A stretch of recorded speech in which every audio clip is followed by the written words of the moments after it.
No item 4.2, já o ofício 49/2023, lá da ouvidoria, caminhando relatório estatístico analítico daquele órgão da Administração Superior, referente ao primeiro semestre de 2023, ao PJ 001-2023-048736.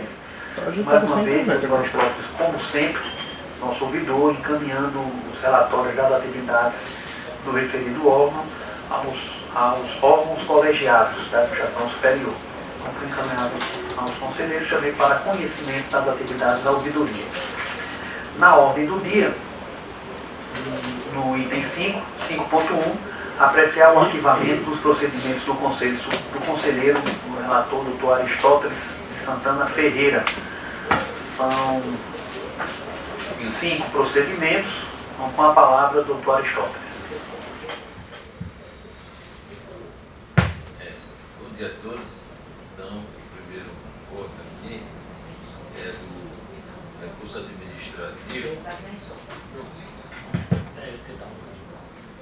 Vai ficar falando baixo. Então, o recurso administrativo, final 0363.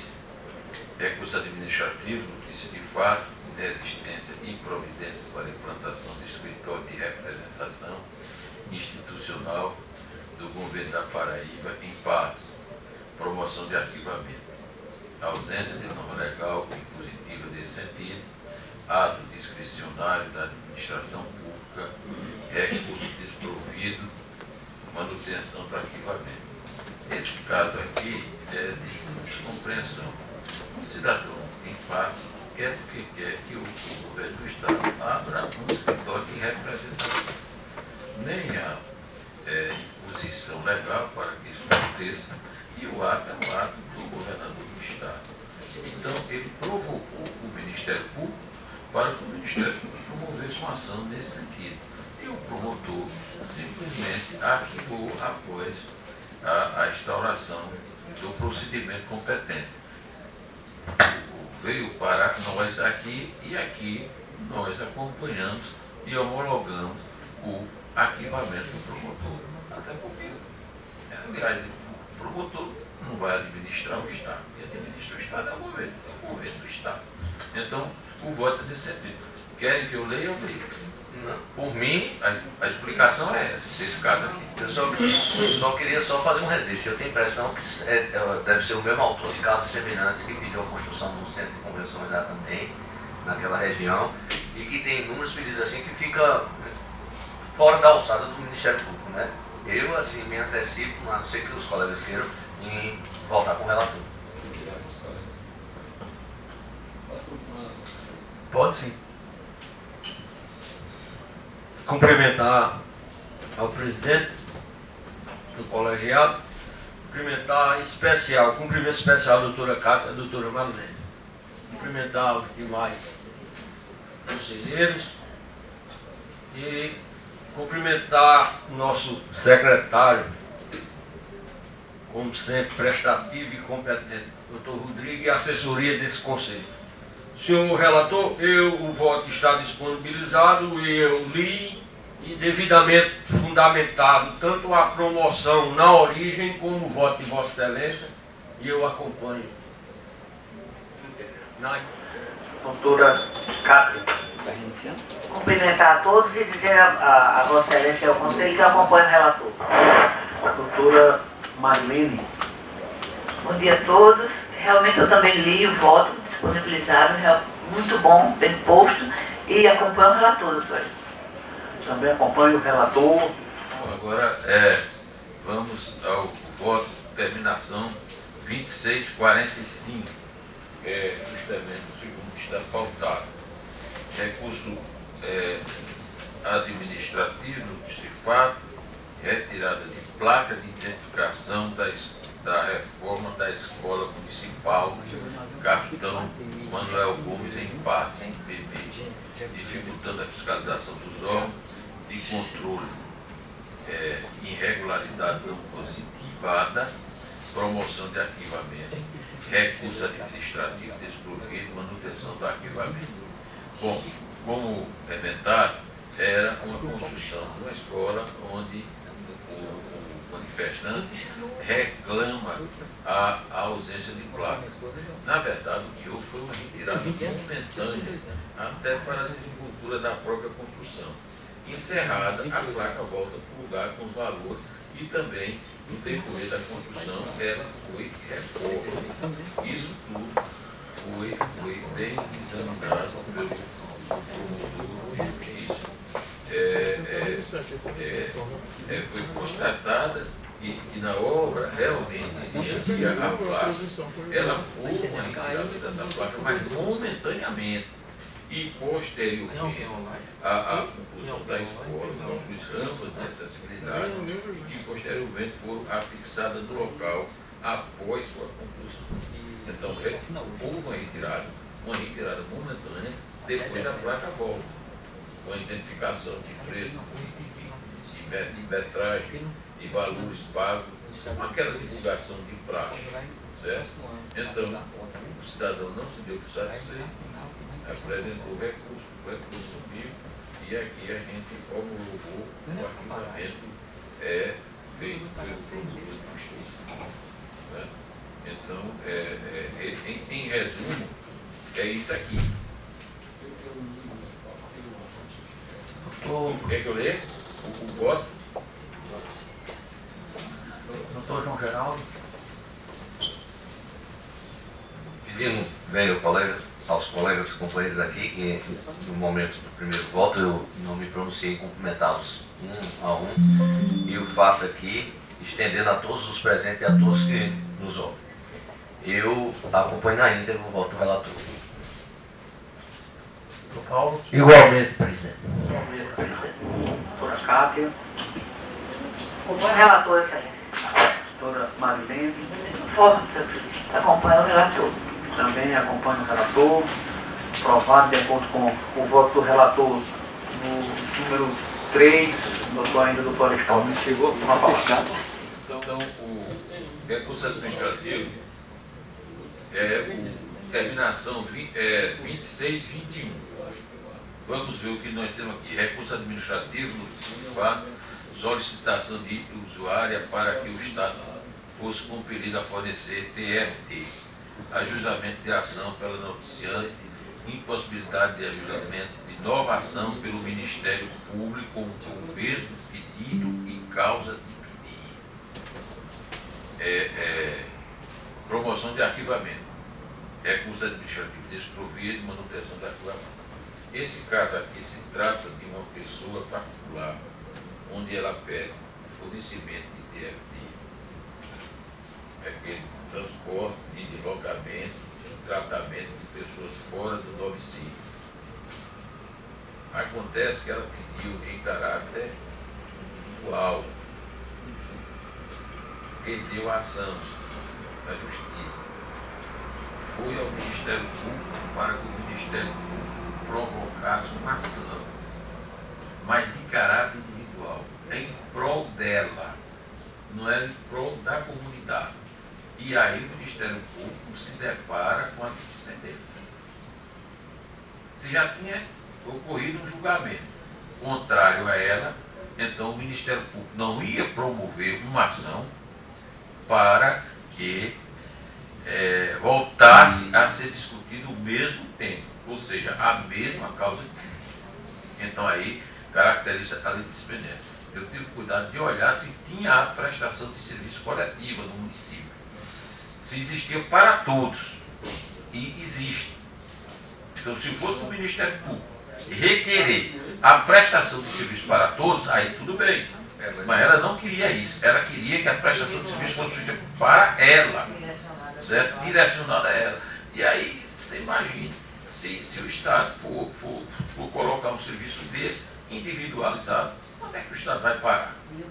Tem que haver uma certa compreensão. O serviço existe para tudo. O deslocamento é coletivo. Normalmente é um micro-ondas que desloca as pessoas, isso aqui outro. Mas não era assim que ela pretendia. Ela pretendia uma coisa individualizada. Então eu acompanhei a homologação do Ministério Público, deixando bem claro que isso aqui não é a prestação coletiva, é a inclusive já tinha uma ação e o Ministério Público teve a barreira da litispendência. Mesmo a causa do pedido. Doutor Alexandre, ele não tinha sido julgado ainda, então é litispendência. Se tivesse sido julgado, seria coisa julgada. De qualquer forma, o Ministério Público não poderia ajuizar, repetir a mesma ação. Eu li o pode ser. Professor Geraldo. Eu acompanho na íntegra o voto do relator, doutor Aristóteles Santana. Li o voto, senhor presidente, e acompanho o relator na íntegra. Doutora Cátia. Com o relator, presidente. Doutora Marlene. Com o relator, senhor presidente. Também acompanho o relator. Com a palavra do doutor Aristóteles, item 4. Item 4, no caso, é o recurso administrativo com terminação 5788. Recurso administrativo, notícia de fato, suposta prática de infração penal por delegado de polícia. Ausência de recebimento do preso por ausência de documento de identificação. Solicitação de diligência. Prevaricação. Tipo penal não configurado por atipicidade da conduta. Promoção de arquivamento. Manutenção da decisão do arquivamento. Isso aqui a polícia pouca compreensão entre as forças públicas. A polícia leva alguém, mas leva sem documento, o delegado diz sem documento não pode lavrar nenhuma peça, e aí lavra, não lavra, e terminou sem lavrar. Depois o comandante da polícia local faz uma representação junto ao Ministério Público querendo a punição do delegado. Agora isso aqui eu vou pedir venha aos colegas para ler, porque trata-se de uma matéria delicada. Não estou querendo dizer que as outras não eram delicadas, mas aqui envolve duas instituições de segurança pública, então eu peço a compreensão para que eu faça a leitura do voto. Peço até desculpa por ter que ler, mas eu quero que fique uma coisa mais clara, né? Porque trata-se recurso administrativo interposto por José Soares Diniz, evento 160, em face da promoção de arquivamento acostada ao evento 47, que obstruiu o procedimento, entendeu, pela tipicidade da conduta do delegado de polícia noticiado pelo recorrente, determinando por conseguinte o arquivamento da notícia de fato após comunicação de estilo. Vejamos. Desta forma, em obediência ao princípio da reserva legal, que estabelece que a infração penal somente pode ser criada por lei em sentido estrito, ou seja, lei complementar ou lei ordinária, aprovadas e sancionadas de acordo com o processo legislativo respectivo, previsto na Carta Magna de 1988 e nos regimes internos das casas legislativas, deve ser determinado o arquivamento desses autos. Assim, considerando que não há crime, nem pena, nem lei escrita e certa, e em obediência ao princípio constitucional da legalidade e aos seus desdobramentos, a medida que se impõe como dito é o arquivamento do presente procedimento.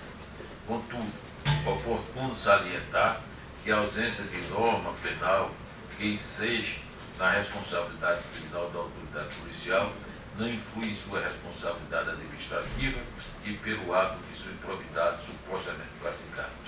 Dito isso, não há subsídio suficiente apto a embasar uma maior intervenção ministerial, de modo que as principais providências foram adotadas e não há indício da prática de crime que enseja a atuação desta promotoria de justiça.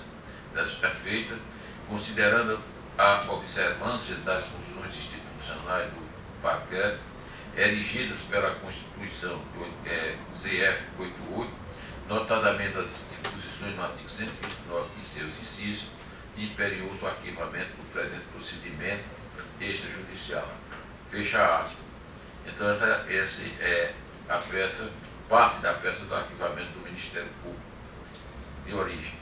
Inconformado com a decisão, o comandante da Polícia Militar apresentou recurso aduzindo em síntese que a documentação acostada aos atos demonstram suposta prática do crime de prevaricação, além de ato impuro. Ato contínuo, recebida em resignação, reiterou o paquete que, noutros termos, cortejando a narrativa apresentada pelas partes, não verificou-se a prática de infração penal pelo noticiário, porquanto adotou as medidas de praxe visando identificar a pessoa conduzida pelos policiais militares em razão de não portar os documentos pessoais necessários à identificação no momento da diligência. Outro sim, entendeu o promotor de justiça remetente que o tipo penal previsto no artigo 319 do Código Penal, crime de prevaricação, exige para sua tipificação que o ato não praticado, o retardado, objetive a satisfação de interesse ou sentimento pessoal, o que não se vislumbra no caso subexame. Ato contínuo, em obediência aos termos do artigo 4º, parágrafo 3º da resolução CPJ número 04/2013, com redação dada pela resolução CPJ número 18/2018, recepcionando o que determinou a resolução CNMP número 174/2017, foram os autos remetidos a este Conselho Superior para apreciação e após redistribuídos para este conselheiro. Sucinto relato. Voto. Analisando-se os pressupostos de admissibilidade recursal, entendo que o recurso é cabível nos termos do parágrafo do artigo 4º, parágrafo 3º da resolução CPJ 04/2013 e o artigo 59 da lei de número 9784/99. Desta forma, conheço o recurso por preencher os requisitos da admissibilidade recursal para negar o provimento nos termos seguintes. Ao verificar